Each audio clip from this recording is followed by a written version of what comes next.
All right. This is the first time I've remembered to record at the beginning of a meeting. No, really, this is the first time in my life that I've actually remembered to record at the beginning. So this is historic. Hello, Miss Elaine. How are you? Hi. Hi, welcome. I'm going to go ahead and get started. It's a couple of minutes after 10, and we have a hard stop at 11, and I will have lots of times for discussion and questions and answers and your thoughts about what I say. And Mark, you used to have a beard or goatee or something, didn't you? Okay, just making sure I'm not confused and misconstrued. Same guy, different face. Guy. Okay, same guy. All right, fine. Okay, well, what I want to do is share some thoughts and some historical context, and I'll explain why I'm doing this and why I suggested these two meetings to start a conversation. And then I want to hear your answers to the conversation and your questions and your provocations. And I will take hopefully some good notes as well. But to start, let me explain that over the last 2 months or so, there's been a number of questions I've heard rolling around that are very important, valid questions. But they all relate to one another in an interesting way because they relate to why the Center for Shared Prosperity exists. Like, they're all existential questions. You know? And so let me start by, and apologies, our window is open so I can have my mask off. We're gonna hear the train. Let me start by summarizing some of the biggest questions I've been hearing over the last couple of months from various people. And they're not all from one person, not all from one group or one committee, but they're important questions. So let me point out the questions and then start to give you some context and then open it up for discussion. One question: why is this thing, the center at a university, when the university, along with many other universities, have been centers of oppression to those who are marginalized and minoritized for centuries? So why is it even okay for this thing to be at the university? And how can you possibly do good from a university when the university's successes and even its financial status is built upon the backs of inequity and oppression over the last century? A second kind of question that relates a little bit to that is, if we are all about equity, get out of the way. Take all the money and send it to existing organizations that do good work in the community. Why does the university need to be engaged with making decisions at all? Just get out of the way and get the money to the people who already do good work so they have more money and can do more good work. A third question I've been getting a lot from a couple of groups: why is there an endowment? Spend all the money now. Why would you negotiate a situation in which you can't spend all the money, but you can only spend a fraction of the money? Why is that useful? And aligned with that, if you've got an endowment that's invested by Carnegie Mellon, isn't the investment practices of a university, just like a corporate entity, potentially doing more bad, more ill? So if you invested $100 million into something and you're only drawing 5% and using it, the other money, the principal, if it's invested into real estate or something and actually causing gentrification, your $98 million could be doing far more harm than any good you could happen to do on a yearly basis with the little bit that you get to spend every year. And a last one I want to point out: all the meetings I've been going to, this is not me, I'm parroting somebody. All the meetings I've been going to still have the same power relationship missteps, where people act like the university is full of experts and experts know what to do, and the university is going to fund the community. And it's all asymmetric and inequitable. All the power resides in the university, and we're just furthering that notion. So those are the questions that I've been seeing on vacation. And they made it clear to me that we need background. And maybe the most important part of background to start with is, what is our goal? Why does the center exist? And this is a very important point, actually, and it relates to what I know. If we were able to acquire infinite money or infinite resources in some way, and what I knew was banking, then what I would go pitch may be, how do we completely change the way house ownership works in our area and investment in small minoritized businesses? If I was a bank and I knew banking, I might imagine that. But what I know is universities, and I've run things like tenure at this university for more than a decade. So I understand the politics and the way that universities function. And so I think I have a handle on some of the ways in which universities exacerbate inequity in society, create gentrification, and cause missteps in their relationships. And so when I look at the fundamental theory of change here, there's kind of a very important aspect to it that I need to describe to you all. The ambition here is fundamentally about changing the culture and way in which a university engages with communities. This is about community-university relationships. That's what this is fundamentally about. And the idea is to do it in a way that we cause national sea change in the way universities function with communities. So the ambition is national. It's about hundreds of universities changing what they do with communities altogether. We want to revolutionize the relationship completely. And this is a really important point to make, because we want to do things in a way at Carnegie Mellon that causes change in Carnegie Mellon over the next few decades. It takes time to change culture. And I want to do it in a way that causes other universities to feel like they have a moral imperative to follow. Because I believe universities today exacerbate inequity. Because I believe universities today in our capitalist infrastructure create wealth inequality and take privileged people and give them even more privilege. And I believe there are well-intentioned people in universities who, with backgrounding, with context, with information, and with engagement with community, can learn to be more peer-based and can learn that the very mission of the university could actually be about peer-based relationships with communities. But that's the goal. And this goal it's really important to understand the scale and scope of the goal. When we talk about the idea of, hey, if you have $30 million, just give it to good communities and you're done. Just give the money to the people who deserve it. First of all, the problem with that model is that causes $30 million of change. At the best case, what I want to see is trillions of dollars of change, trillion, T. If you just take procurement at the university for buildings, how we build out spaces and buy furniture at the university. Here at this university, we spend $200 million a year just on procurement, just on buildings and ground stuff. If that $200 million could maximally shift to engagement with locally owned minoritized businesses providing the building, providing the furniture, doing the building, doing the construction, that's $200 million of change, not $30 million.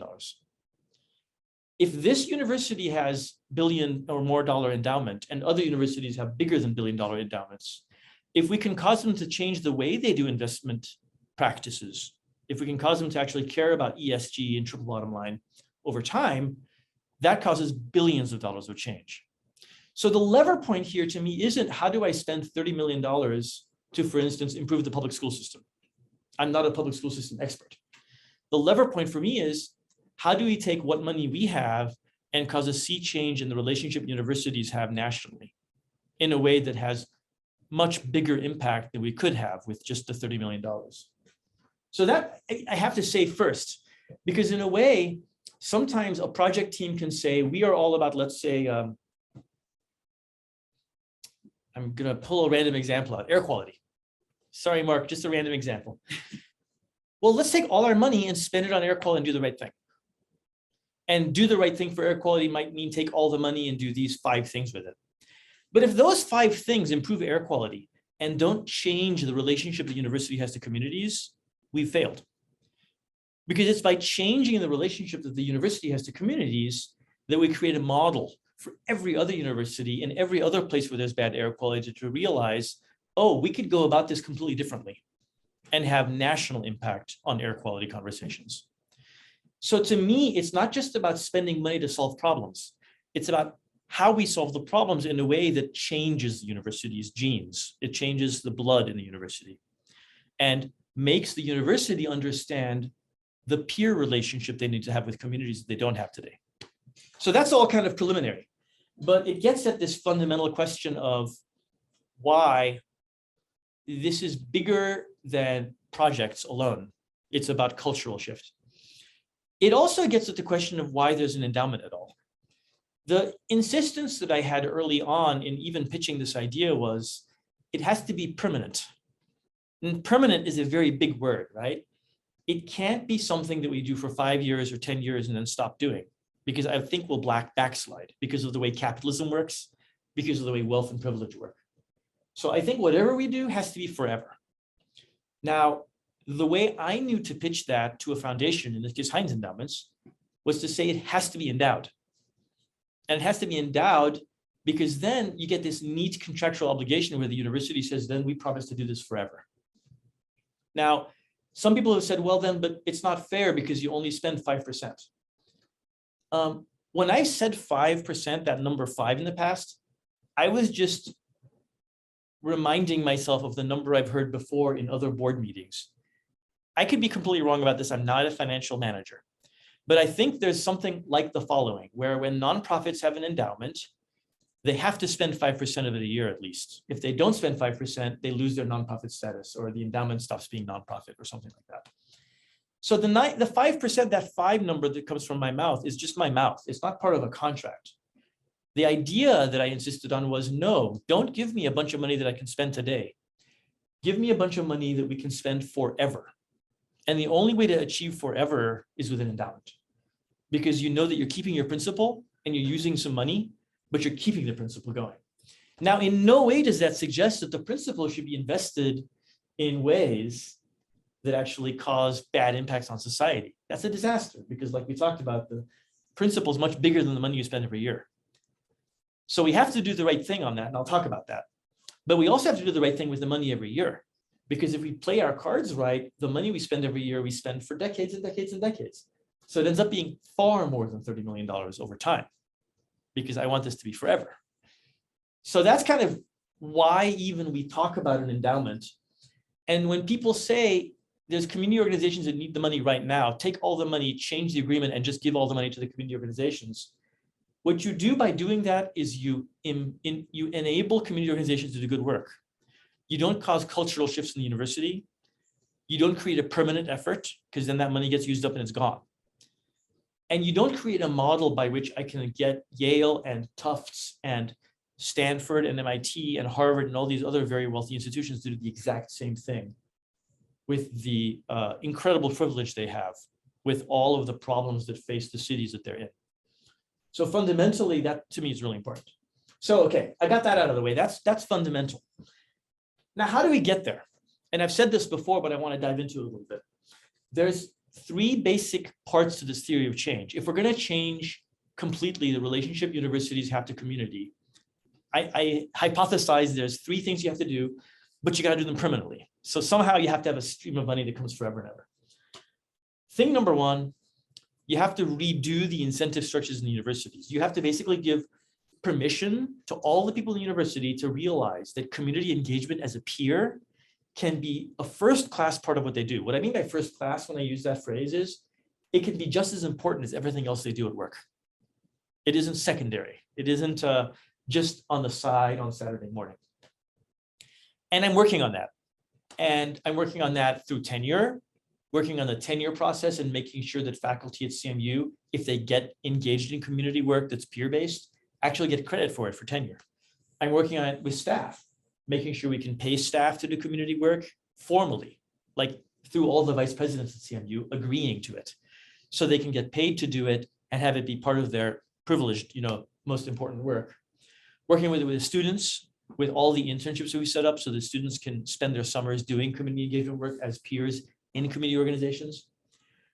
And all of those incentive structure changes go along with something else, which is changing the tone of how people celebrate community engagement at CMU. So I meet all the deans at CMU on a monthly basis with Marlene, and we're actually asking them, with the president's backing, that you're going to start having yearly meetings where you recognize all the community engagement work done by your staff, your students, and your faculty. We're creating a whole awards system for staff, students, and faculty to get awards every year for the community engagement that they do, along with direct meetings with deans so they can boast about the work and get credit for it. So it's about all the levers of power at CMU getting aligned with this idea that this matters, it's part of what we do, and it's just as important as research and just as important as teaching classes. So that is long work. It's not something the C3 is doing, it's something I do internally with Marlene and with Jess and Jordan. And it's not where we spend all our money. It's where we spend our social capital, trying to use up my capital with people that trust me in the university to get them to completely change the rules of the game at the university. That's the incentive structure part. Now, there's a whole second part that goes together with that that also hasn't involved C3 at all and doesn't spend our money much, which is changing the professional, what I call professional development at CMU, giving people guidance for how to do this kind of work.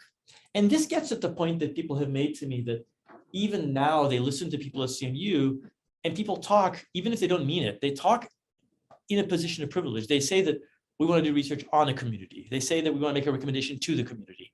They talk from a position that shows inequity is kind of baked into the way they think about their relationship to communities. And so for that, we've been reading In the Shadow of the Ivory Tower. Yes, that's one part of the practice. One part of the practice is a whole series of meetings where Jess and Jordan are doing open door discussions with faculty, guiding them on how to have peer-based relationships with communities. So they're trying to provide training, just like, I trained my son on good manners at the dinner table. I'm trying to train faculty on good manners to rethink how they relate and exploit communities and change that exploitation into one where you're co-designing the work you're doing together. So that's going on, and that's all practice work. But the practice work is much bigger than that, and I just wanted you all to be aware of that. So for instance, I talked to the chief investment officer for CMU, who works with an outside investment firm to invest all the monies of CMU. So as with any large corporation, all the projects we do at CMU think that they have budgets and money. But the actual money of CMU is in some other set of massive bank accounts at I don't know what banks. And then outside investment companies come in like Merrill Lynch, just like with all corporations, and get paid a ton of money to manage the money to get the interest so they can get enough money back to spend the money. Now, there's a bunch of issues with that. First of all, people are really upset that the Center for Shared Prosperity's funding, as we get funding yearly from Heinz to build up our endowment, isn't in its own special pot. People realize, wait, what do you mean it's mixed in with all this other money? Then you're mixed in with money that's gentrifying neighborhoods. You're mixed in with money that's going toward real estate bets that might be unfair. The solution to that, one solution people talk about is, well, let's tell the university you have to pull the center money out and make it its own bank account. That's one solution. But that solution means me changing the way they run bank accounts. To me, there's a better solution. The better solution is what I'm doing, which is talking to the chief investment officer, researching how Harvard and MIT and all our peers actually do investment, because they have disinvested from sinful activities. They've disinvested from oil and gas extraction, for instance, because it pollutes environments and ruins people's lives at other universities. So what I want to do is come up with a pathway by which we can push the university into changing its investment practices, into saying that, yes, we need a return, but we can see from other universities and the way they function that you can get a return and be ethical in the way you manage your money. If I can do that, then I don't just have impact on the 6 million that we happen to have right now in a bank account somewhere mixed in with other money. I can have impact on $1 billion and the way it gets invested. That's to me much more important. At the same time, we're working on procurement practices in general, not just construction. But like I said, 200 million is just construction and furniture. Add to that all the other procurement we do, like all of the catering we buy at the university, and you're talking about hundreds of millions of dollars a year. And so we have a deep project working with procurement services who are very excited to do this with us, establishing ways in which we can identify minoritized businesses in Pittsburgh, get them into the vendor list, and then how do we advertise that to all the people that buy stuff at CMU? So all the spending we do actually goes to people in our communities that are small business owners, that are from marginalized backgrounds, and who deserve our money. And so again, that's a shift that's not about 30 million or 6 million. It's about hundreds of millions, but it requires cultural change. It requires me to work with procurement services at CMU and with all the departments and schools and the ways they purchase stuff today to understand their practices and to create the tools they need to have new practices. It's hard, slow work. You have to win them over. You have to buy them into your team and have them believe that this is actually doable. Then you have to solve the technical problems that stop them. For instance, we were talking yesterday and we realized we probably have to pay some outside organization, hopefully a small business in Pittsburgh, to, on a yearly basis, track new minoritized businesses in Pittsburgh and what services they can provide to CMU and keep that database up to date so that we can constantly know who are the right people to buy our lunches from, who are the right people to buy our office chairs from, who locally makes local furniture that we can buy our tables from instead of IKEA. But all of that requires yearly work. The good news is I could pay for that, right? We could fund a local business to actually do that work. And if we fund the right local business, then we're creating local prosperity. So changing CMU practice means not just changing the way real estate happens at CMU, not just changing the way the endowment is invested and getting them to think more about ESG, about environmental social governance, but it also means changing the way all the little spending happens at CMU and all the big spending. So that's CMU practice. That's the second major part of the theory of change. And again, the idea is to document this stuff so well that you can go to other universities and say, look, we did this. And by the way, Pitt has done much of this already. But if we can do this, if Pitt's already done this, show it to other universities around the country and show them that they can do this too. Now, the third part is where the money goes, the projects. So why do projects? We need to do projects because the thing that we all need to remember about a university is if we're going to change the culture of university, we have to also remember there's two things a university is fundamentally about. It's about education, and we can touch education by doing projects with teachers, by creating internships for students. So it's not hard to touch students. But the other thing university is all about is projects. I mean, that's what runs the place, right? Professors and scientists and staff all do stuff all year long. They do projects left and right. That's not central, right? That's not how, organizations like the one Nikhil was in operate. But every department, every school of engineering, they just do projects. Like that's what people wake up and do all day and go to sleep. So if you really want to change things, you create a way for people to realize the projects they're doing could be about equity and about peer-based community engagement. You change the stuff they do all day, every day. That's the way to really change culture. But to do that right means showing people that we can privilege the opinions and the lived experiences and the wisdom and the innovation of the community. And that's a change for people here because people here think that they invent their projects themselves. So the idea behind C3 was, let's show people a completely new model for how you start projects.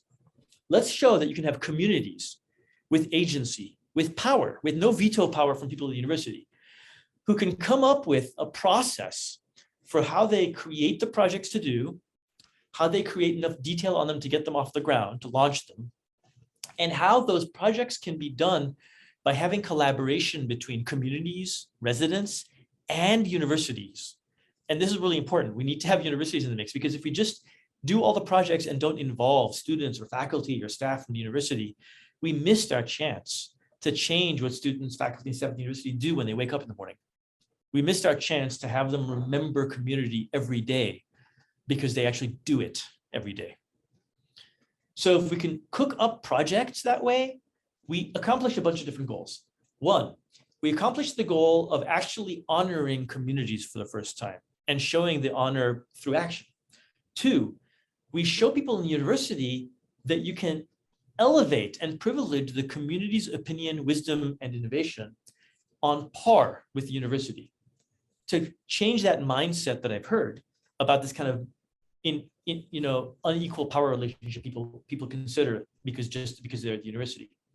And three, if the projects can make documented real change, if we can train people coming out of an incarceral system and show that through that training, we accomplish a sense of personal agency and opportunity, if that can actually work and we document it well, then we show a takeoff point where then I can go after Heinz Foundation, Buell, Grable, Benedum, and big foundations like Gates Foundation, Robert Wood Johnson Foundation, and say this project, cooked up and dreamed up by the community working with the university, is succeeding. Here's the measures that they designed that we're using to measure it, and it's actually working. We need to scale it. We need to do more of this. And that allows me to then get project funding so that project's funding over time, 5 years hence or 10 years hence, isn't even flowing from the little bit of money we have, but instead we've made a marriage happen, where now Robert Wood Johnson is supporting that because they want safe bets. And we're showing them this is a safe bet, this works, support it, and it can grow. That's what foundations love, safe bets. So the projects become our way of privileging the community, but they also become our way of transitioning to more and more funding from more diverse sources at the project level. So the center can be devoted to these three kind of theories of change, but pour good fuel on the fires that are burning for each project so they can all continue to blossom. And that's important because whatever happens to us in the next 5-6 years, if Heinz likes us and keeps giving us money, 5 million at a time, we're going to end up with a grand total when this is all over of something like $30 million in the bank. That's our endowment, right? That's what makes this permanent. We're spending some of that, but the amount we're spending from that, when you do the math, unless there's like amazing stock market years, is roughly $800,000 a year. So that means this year we're launching 5-6 projects. I hope that altogether they're spending about $800,000. I'm going to be sorely disappointed if the 5 or 6 projects together are spending $100,000. It'll be like, wow, we left money in the bag. We should be spending more money. But I also have projects who've said to me, you have $800,000? Fine, I want all of it for my project. And he says, yeah, no, that doesn't make sense. These are pilots. We want to show success. We want to show that all 6 of these are fantastically important ideas.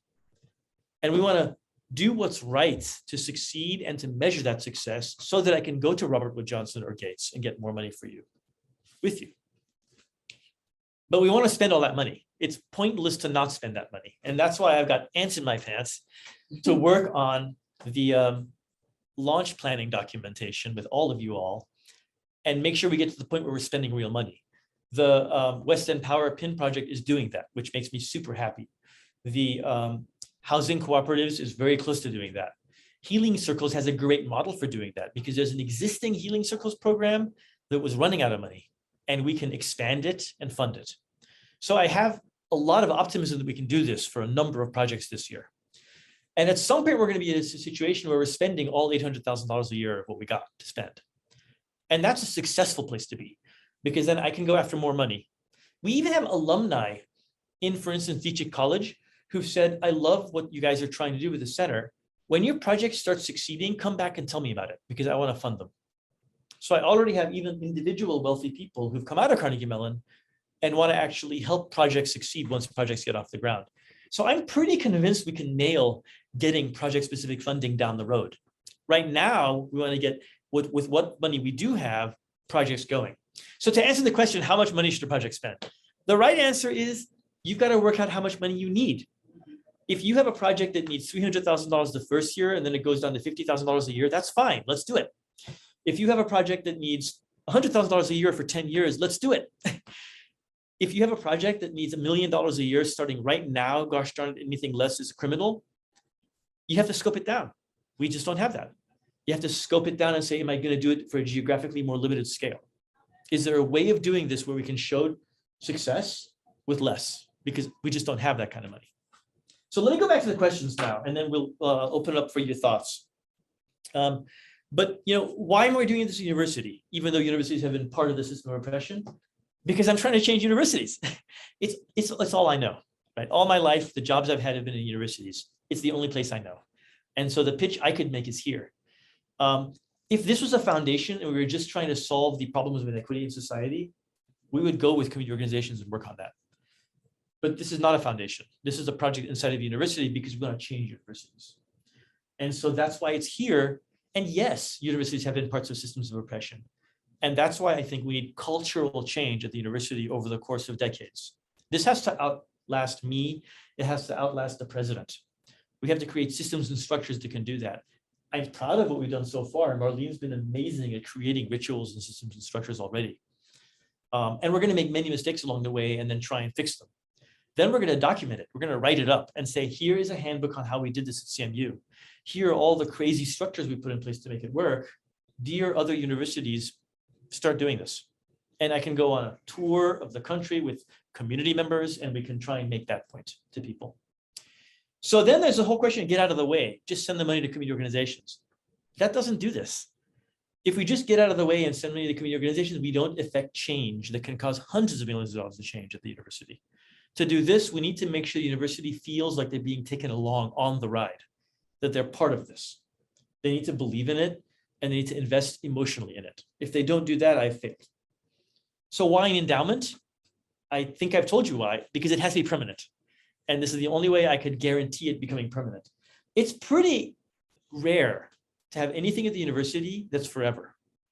I remember a gentleman had these really beautiful robot collection of robots from Hollywood. He wanted to give it to Carnegie Mellon, and he said, I need you to agree that it'll be on display permanently. You're never going to sell it to anybody. And he was going to give it to us for free. I went to New York City and visited him. He was dying. And I said, this is amazing. This will be the biggest collection of robots in the world. In the world. And I came back and I told folks here, and the lawyer said, you can't promise to do anything forever. Sorry. And I said, wait. He's dying and he wants to give us the #1 collection of robots on Earth. Like Danger Will Robinson, that robot, all the robots, all the original robots from Hollywood, he has them all. Please just say yes to him. And they said, no, we can't promise to do anything forever. That's crazy. It's too much liability. So they said no, and we lost it. And I was heartbroken. This was like 10 years ago. Forever is very hard to do in the university. The stars aligned this time. Heinz Endowments had the capacity and the vision to agree that you can't do equity work temporarily. It has to be forever. And somehow leadership at the university was willing to say, yeah, okay, we'll do this forever. But it's rare to get that. And the endowment is what made that possible. Yes, I have to change the investment practices of the university, and I'm working on that. And everybody's welcome to help with that. But I believe the way to do that is to change investment practices for all the money at the university, not just for our little tiny bit of money. And last, the power relationship issue. I make this mistake myself. I talk about the fact that we're funding community organizations because we're sending money to them. I often use the language of a researcher because I've done that for my 35 years here. And that needs to change. And we all have to try to get out of that kind of language of position and privilege and accept that the right language we use is one in which we're all peers and that we are all on an even ship in which a number of people have been trusted with such oppression that fighting against that is lifelong in pursuit.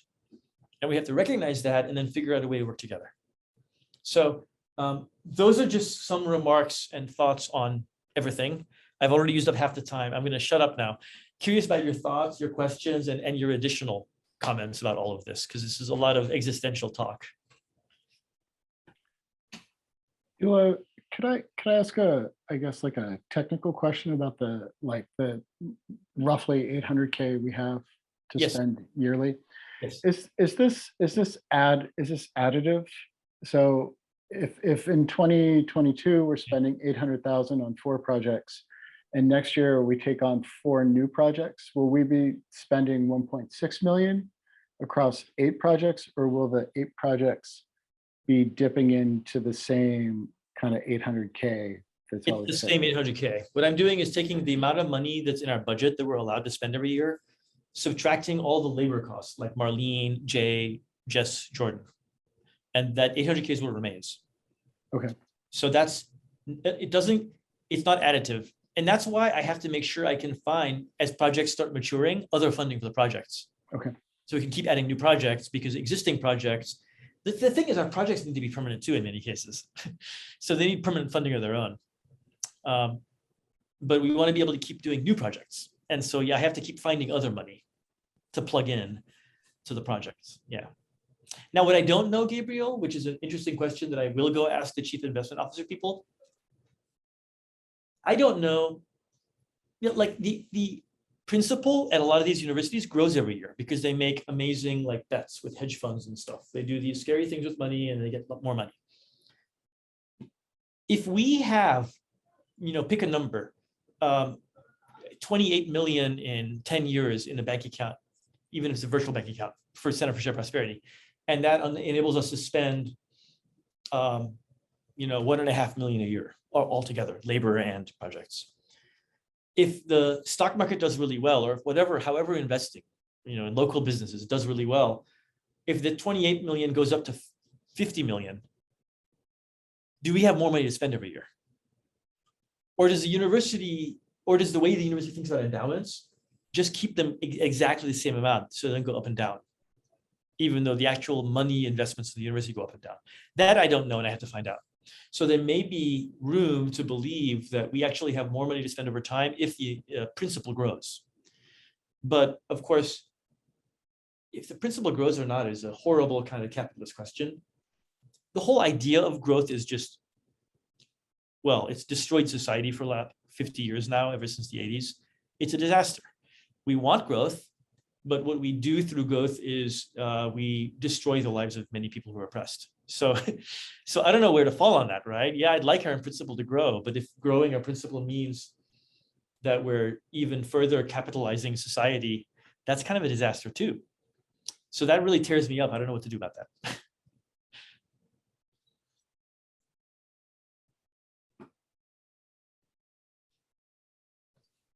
Others on the phone? Thoughts? Oh yeah, go ahead, Mark.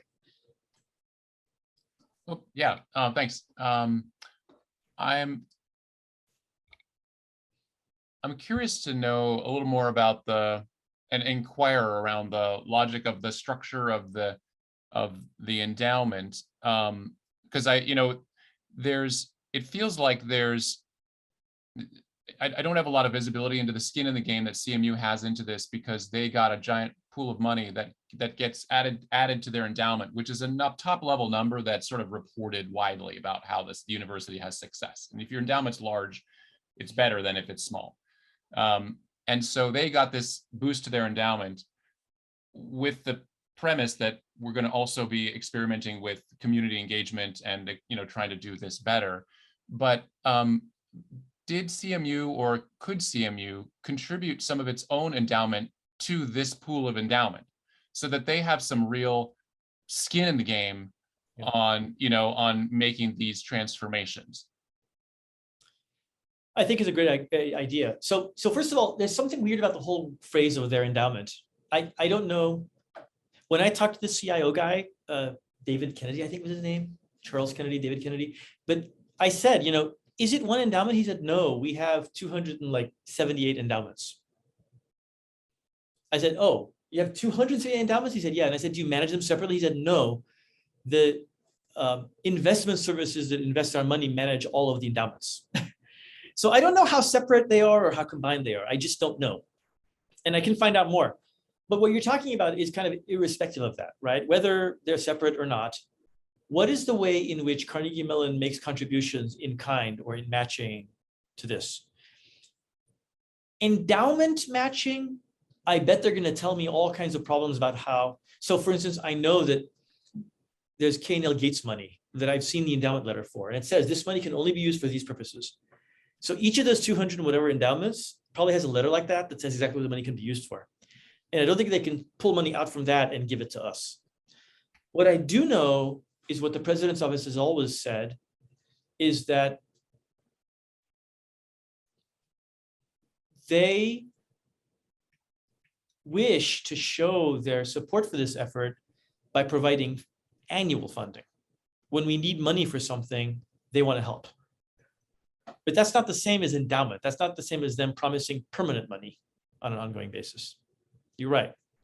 Now, as a professor, all these years I've been at Carnegie Mellon, you're kind of like you're running a small business on your own. I've had to fundraise for everything I spend. It's not like I get, $50,000 a year to do some projects and then I have to find additional money for the rest.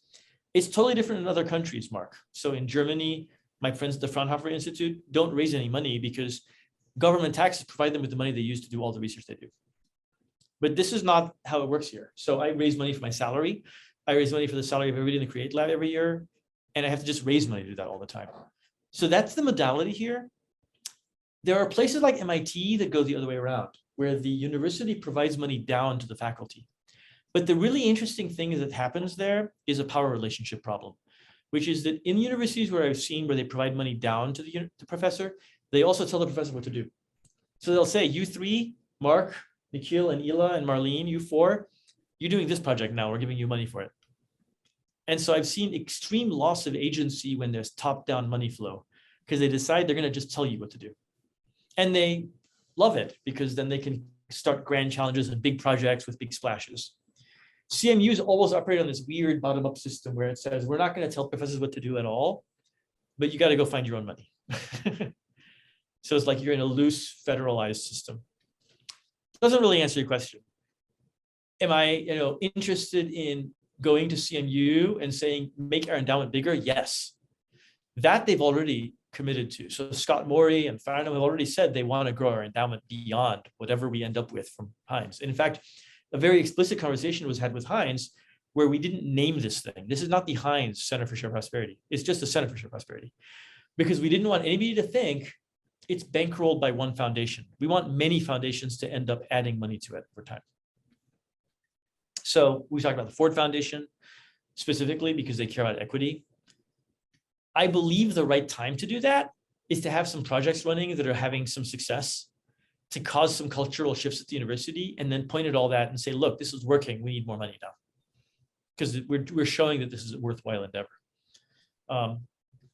But yeah, I haven't tried, nor do I think we can peel money away from another existing endowment at CMU and put it in this. That I think is hard. I think it's easier to go get money from Ford or Robert Wood Johnson to add to this. But that's also, what I don't know is, does it make sense to do that, or does it make more sense to fund the projects? So that you say, look, this air quality project is working. Let's add 3 more cities to it and get Bloomberg to fund that because we have shown success. Let's just have Bloomberg fund the project. So that I don't know. Does this partially answer your question? I think the area that I'm eager to get at, and then I'll step down from my podium and let others ask questions too, is that it feels funny when CMU increases their endowment by a significant number of hundreds of millions of dollars on an annualized basis, or on a year-on-year basis, and they got money to establish an endowment, and they're saying they're really into community development locally, but the primary outcome of the creation of this center for CMU presently is that their endowment grew, and it will continue to grow their endowment without a cash outlay by CMU on record. And so they're increasing their endowment, they're increasing their income ability, and the money for projects remains very, very fixed, sort of very, very small. And so we're looking at small amounts of money, allocated per project, where there's even a little bit of possibly some struggle between projects for the same pool of $800,000. And while the university is growing its endowment by leaps and leaps and leaps and bounds, and possibly one of the things it does with its endowment is maybe reduce the cost of tuition for some people who have managed to find their way to CMU and get accepted there. And that's wonderful.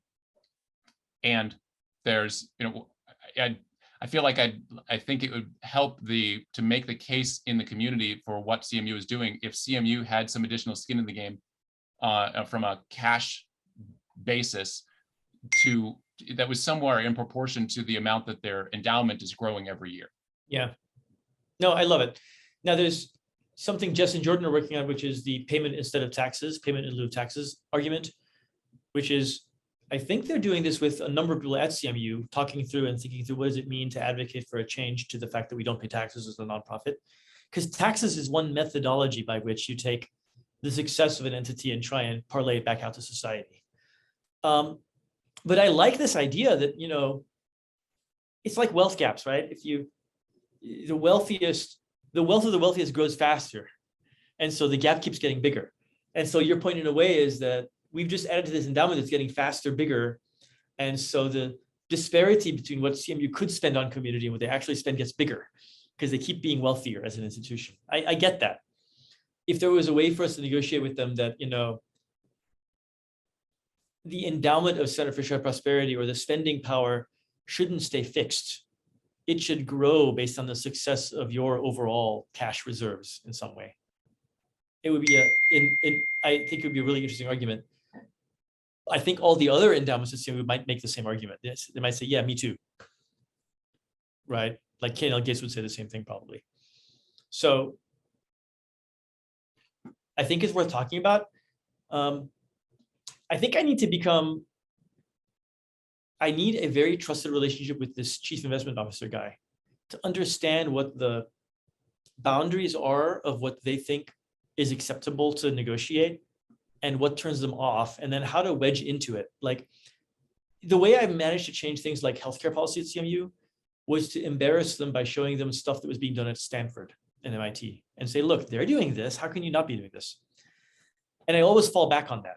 If I could find other institutions that do it better, it's much easier to convince the institution to make a change. Otherwise, what they do usually is they go to like legal and they get some no for some reason that I don't even understand, because legal's really good at generating a no. Generally, it's just what they do first. And you have to wiggle your way out of the no into some kind of, but this is worth the risk. But it's a conversation to have. And I think it's the right ambition. I also think clear-eyed, it's not a change we're going to cause in a month. It's the kind of change we're going to cause in years by actually talking to them and finding examples and advocating for change.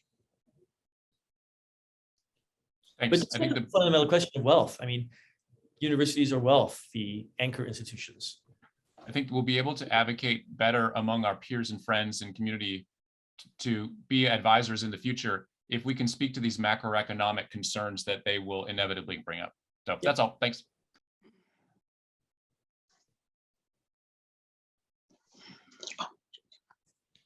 Guillermo, you have something to say? You look like you might. Yes, well, you know, when you were talking about universities working more with the community, so one example that we are doing here at the Hispanic Corporation, many of you know that we have a business incubator. Yeah. And about 25% of the members that we have in the incubator are in the construction industry. And so what we do, we have been developing relationships with entities such as the Housing Authority, you know, other entities where the URA, where we are enrolling all these Hispanics entrepreneurs that are doing different work, concrete work, painting, wall installation, remodeling, etc. And so little by little, these companies, they're not just being able to get opportunities, but also, you know, the community. These people that are living here are being benefited from these projects, our construction projects. It's a big challenge because we have to do a lot of work for them, and it's, you know, because they're in an incubation process. But you know, it's only working with an entity that is trying to do this work with some of the locals and get them involved in projects and working with entities that are willing to incorporate a piece of our community and population that in some extent is in a disadvantage of having access to opportunities. It's the only way that this could actually work little by little, like you say, on the long run. You know, right now, what I say is we're doing our baby steps here at the Hispanic Corporation, but I hope that in 5 years or 10 years, this kind of projects are more visible to the community, and we see more of partnerships and relationships, not just with some entities, but with many entities. That's fantastic. And procurement services, the conversation we had yesterday, they actually have remodeling they're doing in one building on campus here, Wien Hall, where they decided to do a pilot where I think almost all the construction activities are being provided by minoritized businesses in Pittsburgh. But I would love to connect procurement services to you, because for all the construction coming up next, you know, there's constantly construction happening here. Then I think that would be fantastic to connect them to you. So. And you know, and the government has X amount of percentage to be of businesses to be minority businesses. You know, and this may be something where you talk about education, you talk about changes in structures and things like of that nature. This is where, you know, some of that in a positive way can be implemented in, you know, at a university level. I understand that a lot of these projects have to be done based on economics, deliverable and savings, but that's what's causing the disparity between opportunities among the other companies that don't get a chance to have this kind of opportunities because of that. Yeah, and this is, you know, this is exactly what I call the kind of CMU practice side of this, which is that's where we have a ton of spending going on, and that's where I think we can make a real difference over time. Mhm. I'd love to hear Walter, Elaine, Terry, Edith. I'd love to hear from other CSP members. Andrew. Yeah, I got two questions. One, okay, right now there's $800,000 available. There's 5 projects being launched. So say all 5 of the projects was a success, and we reached the ceiling with the $800,000. What's the timeline for gauging the success of the projects, and then from that, what would it look like as far as getting endowments for other community projects that are trying to get launched or trying to get started, once you can use the success of these ones to go get other endowments?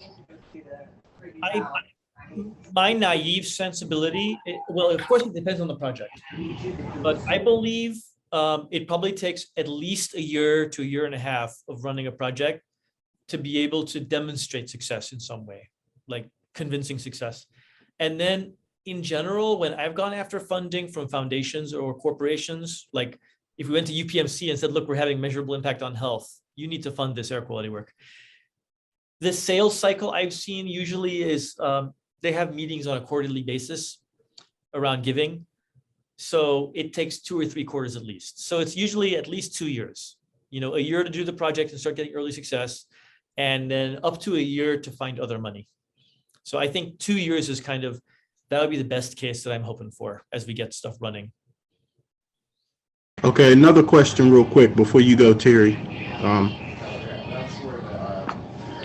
Did I lose my thought? I might have lost my thought. Go ahead, Terry. We'll come back to you, Walter. We'll come back to you. No, that's okay, because I had the same question on how long it would take. And also, and so you answered that. And also, is it all the entities that we've started already, or can you bring new projects in?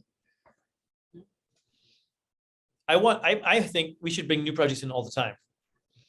I mean, I think, there's this whole architectural theory that you don't realize how big a problem is until you try and solve it. Right. And it uncovers more of the problem. It's by doing projects in society together that we're going to discover more problems that we have to solve.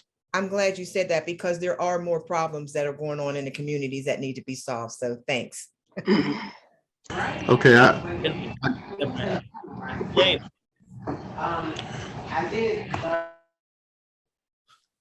Okay, can you hear me? Yes. Oh, okay. I'm really excited about really finding out about the university piece, because mainly we've been dealing with the community piece of it.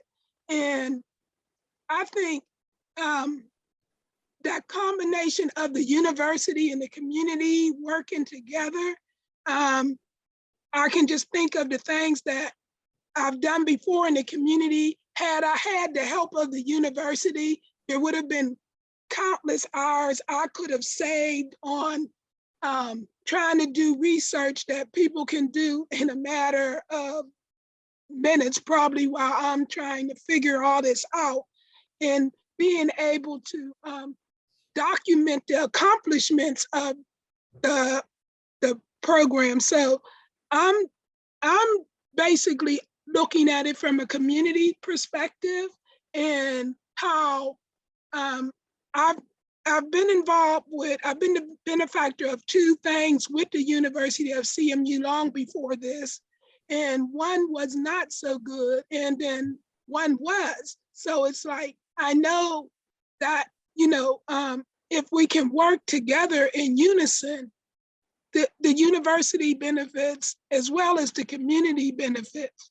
And I'm just trying to figure out now, like when I'm working, my big problem with the community right now is voting. Okay. Yeah. And the fact that they're using voting to kind of dictate to us certain things, because they know put stuff on the ballot in the primary because there's low turnout, and then it gets passed easily and things like that. So I'm working on that, and I talked to the futurists.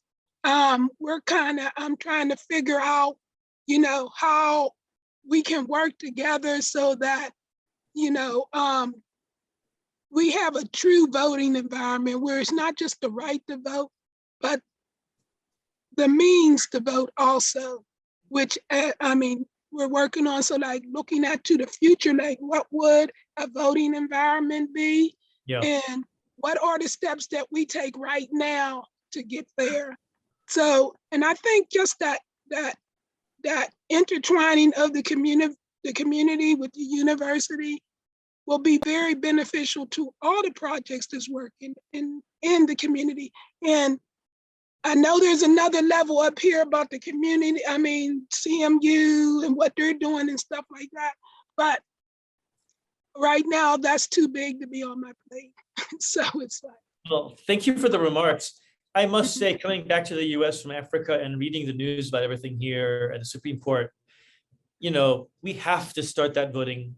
We have to start a voting project with you. We have to figure out a way that the center can play ball there. And I recognize that some people feel like their vote doesn't count, but we can see what happens when enough people feel their vote doesn't count. We're watching that right now. We're watching the disaster that is, you know, the decisions in our country. So we have got to do that. And I think it should be one of the things we start next is a project around this whole issue and figure out a way to have like the design department at CMU can have neat talents around communication and education. And we should have their students understand the importance of this and work as peers with community members on that. I think it'd be right. Because there's far too many people out there right now who, since I've been on the streets talking about voting for years, far too many people who just write voting off as that is not given up. Something important. This is what's happening. You're watching it. It's important. Yeah. Mm-hmm. Edith. Can I revert back to the second question that I had? Oh yes, go ahead. And sorry, we'll come back to you, Edith, right after Walter. You mentioned hundreds of $1 million that CMU spends every year on building and different things, and you talked about trying to find businesses, Black-owned businesses or minority businesses to push that business to. Is that idea,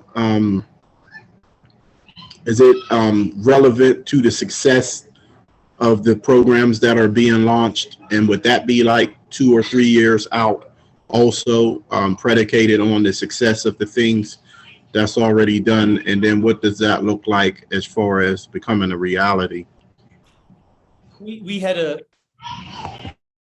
so I think it's separate from the projects. They can both go in parallel. It doesn't use our money up at all. So that business procurement process, we're not spending money on it, we're spending time on it. And I'm working with the procurement offices here, but also a group at one of the schools that's helping technologically figure out how we can create searchable databases that help everybody who's buying stuff at CMU identify who they can buy it from, who is local and comes from a marginalized background, minoritized background. So I believe, in fact, Friday, we're going to have a meeting to come up with a 3-year roadmap for how to turn that into reality over the next 3 years.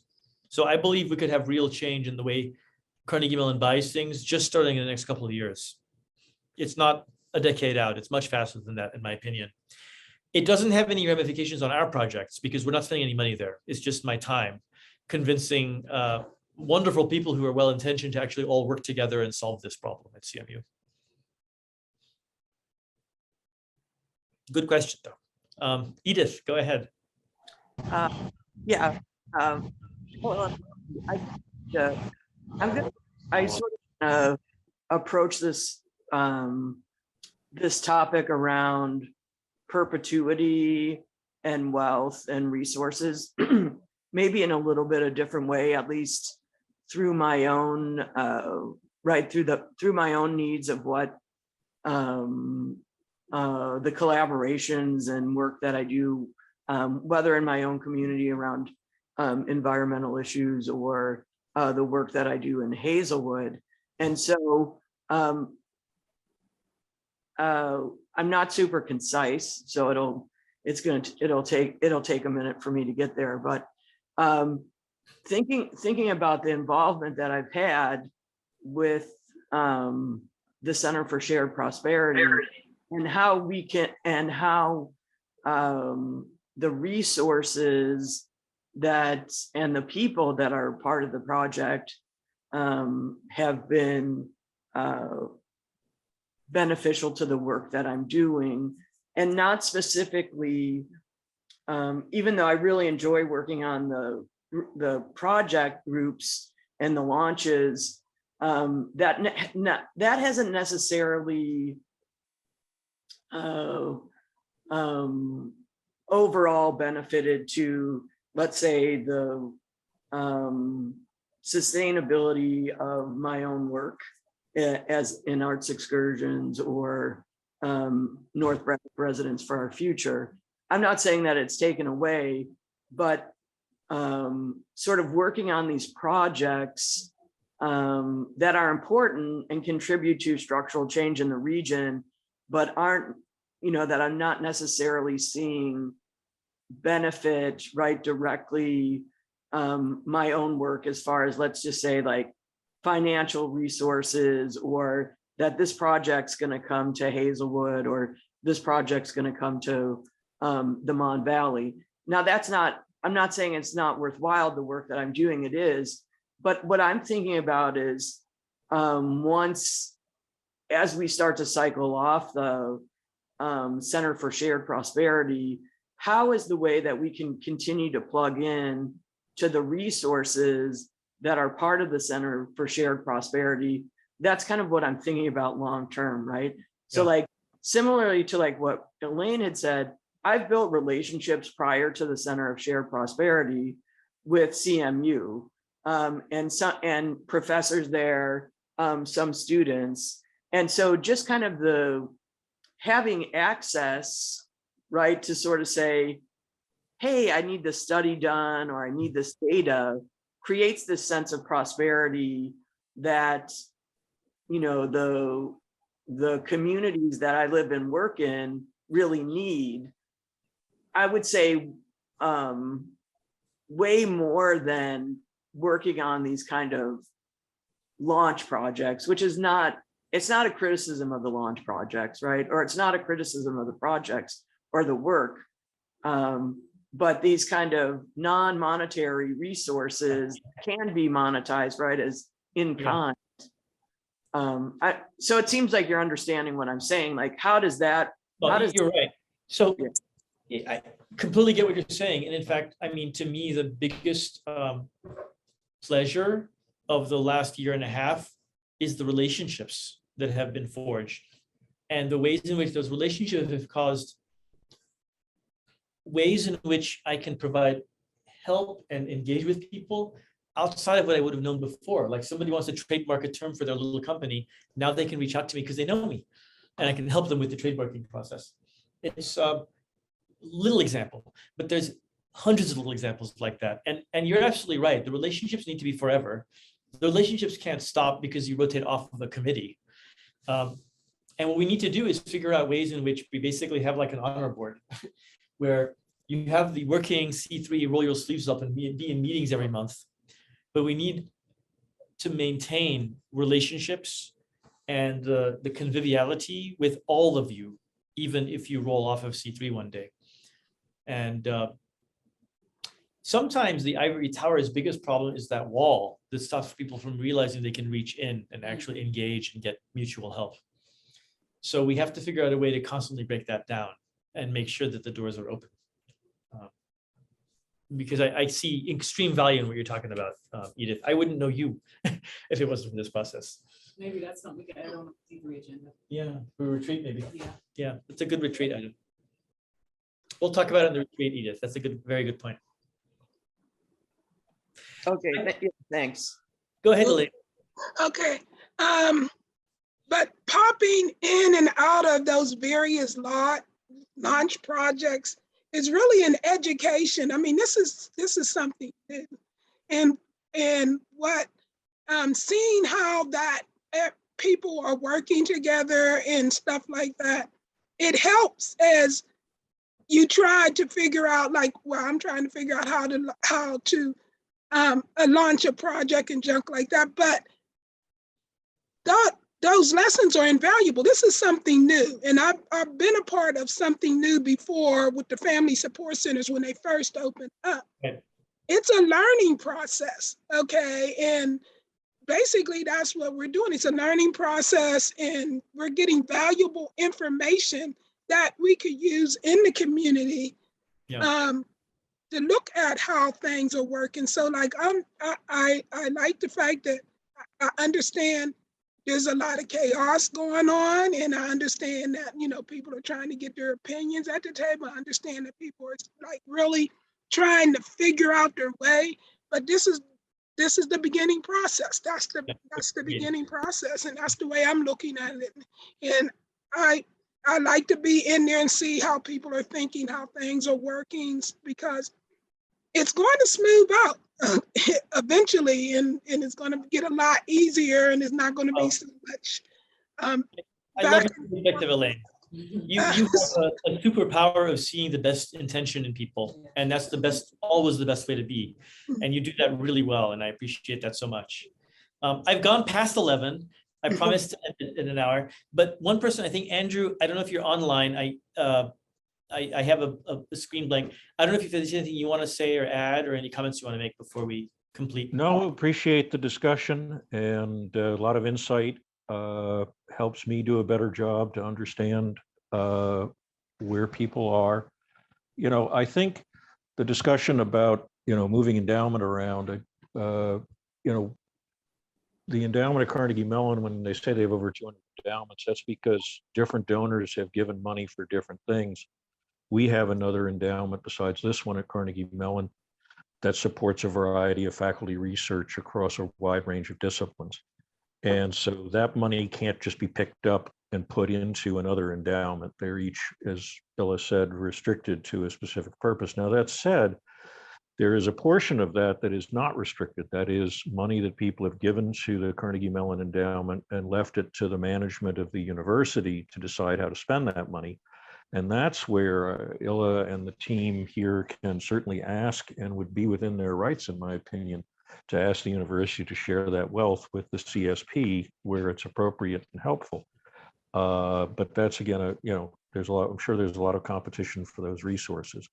But so rather than some of that unrestricted endowment being moved into a restricted endowment, which I can't imagine anyone would do, it's a matter of being competitive for that unrestricted income that comes into the university that it can allocate.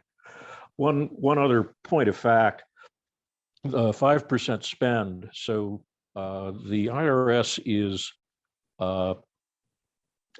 very strict on private foundations like ours. They want us to give away at least 5% of our net asset value every year, if not more, because they want to see that money get out there into the community. In terms of those who then, like Carnegie Mellon, receive that money, they're much more strict. If you spend down, if you're a nonprofit, and some of you who are in this business in the nonprofit game know what I'm talking about, you can spend up to 7% of your net asset value on your operations, on your programming, without triggering IRS concern. But if you go above 7%, it's a rebuttable presumption that you're being irresponsible with your endowment. And so they don't want the nonprofit sector, that is the people who are actually doing the work, spending down their endowments. They want to see those endowments last long-term, so the nonprofit lasts long-term. They do want to see foundations like ours, the grant makers, they encourage us strongly to give our, you know, they'd be thrilled if we gave 7-8% away. So, which we have done it.